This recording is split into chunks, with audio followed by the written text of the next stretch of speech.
Norfolk on WhatsApp. Be lovely to hear from you about things that are worth celebrating in Norfolk today. And we'll do your birthdays, your anniversaries, your good luck messages and your well dones as well. We'll get back to the subject of keeping people on two wheels safer on Norfolk's roads a little bit later on. But our main story today is the growing concerns about the quality of cancer care in Norfolk. A freedom of information request by the Liberal Democrats has found the majority of lung cancer patients in the county weren't being treated within the 62-day referral to treatment target window. This comes as a new study published by the Royal College of Radiologists has found that 90% of staff in charge of cancer centres are reporting delays in treatment. We've already spoken this morning to Vice President of Clinical Oncology, Dr. Tom Rokes, who's based here in Norwich. He told me the shortage of doctors is causing a ripple effect on treatment. We're short of radiologists. Those are the doctors that interpret scans. So when you have a scan done, there's maybe several thousand pictures of your insides that need interpreting carefully. And we just don't have enough doctors there to keep up with the demand, which means that people are waiting for scan results or waiting for diagnosis. And then we're also really short of cancer doctors like me, which means that people have to wait to see an expert to get the right treatment. And then there are delays further down the line in actually having that treatment done because there aren't enough people to be able to provide it.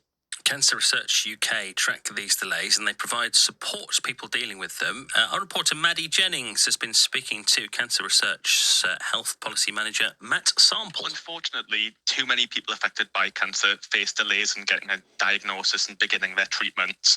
In March just this year, over 7,800 people began cancer treatment after the important target of 62 days from being referred by their GP. And those delays sound like an awful lot, and they are, but what that means for individual people affected by cancer is stress and worry waiting. And for some patients, those delays might mean that the treatment options available to them may well shrink. So why do these delays happen? So fundamentally, the challenge facing cancer services today is that there isn't the capacity in the NHS to treat them.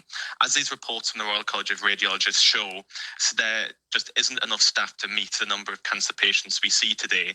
And with the growing number of people being diagnosed with cancer every year, the challenge is only going to get worse without government action.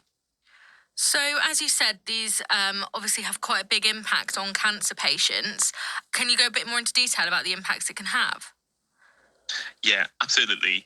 So for people affected by cancer, every single day waiting to get that diagnosis and then to begin treatment is a worrying and stressful time, even if they're seen within targets. But when those targets are missed, those worries and stresses are just compounded.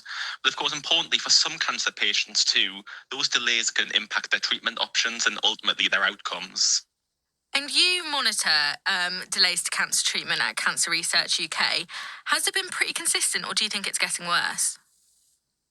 So there's some positive signs. So for example, we've seen improvements in people being diagnosed within targets, but unfortunately, the key target for people to be diagnosed and begin treatment within 62 days has been missed since 2015. Across 2024, 74,000 people affected by cancer didn't begin treatment within targets. And so the challenges have been persistent for a long time, and that's why we need to see government to act to address this. Yeah, so what needs to change to kind of help fix this? So the government positively has committed to a new national cancer plan for England, which we really support. But for that plan to be a turning point for cancer and deliver the outcomes and the care that patients deserve, we need to see a vision to diagnose more cancers earlier and offer everyone the best treatment.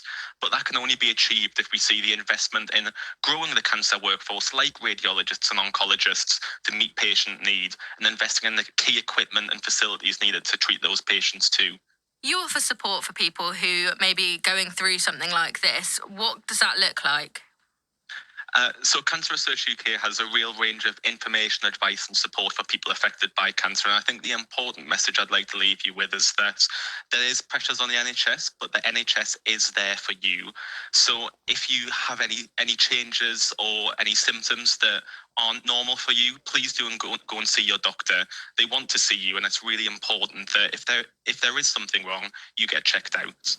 Yeah, that is the advice this morning. That although we are talking about delays in cancer diagnosis and cancer treatment, it is really important that you do get checked out as early as you possibly can. We've been asking for your experiences of this on the programme this morning, whether you are at the moment in the system or someone you know